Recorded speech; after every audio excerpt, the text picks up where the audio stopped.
আপনার কি মাঝে মাঝে হাত পা ঝিনঝিন করে? অবশ হয়ে যায়, মনে হয় যেন সূচের মতো বিঁধছে। হঠাৎ মনে হচ্ছে হাত পা নাড়াতে পারছেন না, ভারী ভারী লাগছে, উঠে দাঁড়াতে বা হাঁটতে পারছেন না? তাহলে এখনই সাবধান হন, হতে পারে মারাত্মক কোনো রোগের লক্ষণ এই হাত পা ঝিনঝিন করা। হয়তো কোনো মারাত্মক রোগ আপনার শরীরে বাসা বেঁধেছে, আর তারই ইঙ্গিত দিচ্ছে আপনার শরীর। তাই হাত পা ঝিনঝিন করাকে মোটেও হালকাভাবে নেবেন না।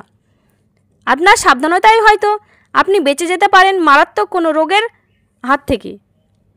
আসুন জেনে নিই এই হাত পা ঝিনঝিন করা বা অসাড়তা কোন কোন মারাত্মক রোগের লক্ষণ।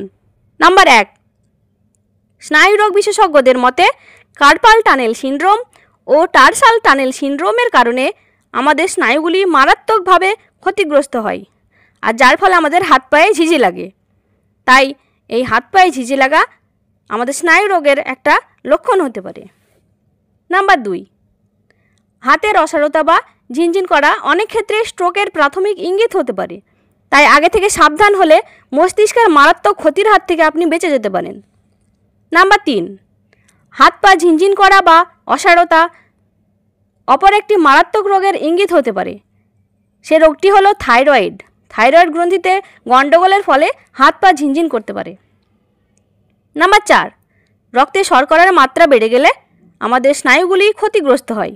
আমরা সহজেই ডায়াবেটিসে আক্রান্ত হতে পারি।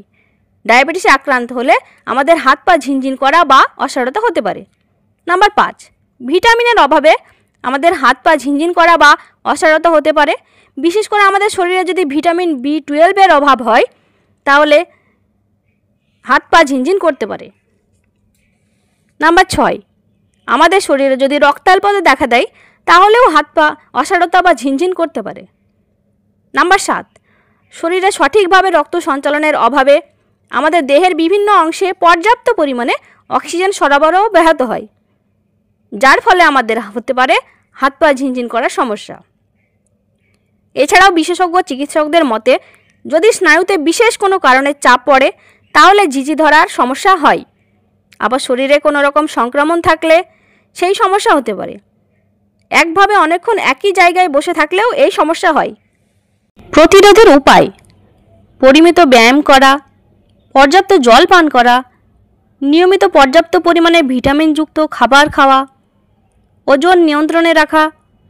সর্বোপরি উপরে উল্লেখিত রোগগুলি যথা স্নায়ুরোগ, থাইরয়েড, ডায়াবেটিস, ভিটামিনের অভাব, রক্তাল্পতা ও শরীরে সঠিকভাবে রক্ত সঞ্চালন হচ্ছে কিনা এই সকল পরীক্ষা নিরীক্ষাগুলি নিয়মিতভাবে করলে ও প্রয়োজনে বিশেষজ্ঞ চিকিৎসকদের পরামর্শ নিলে এই হাত পায়ের অসাড়তা বা ঝিনঝিন করার সমস্যা থেকে বেঁচে থাকা সম্ভব।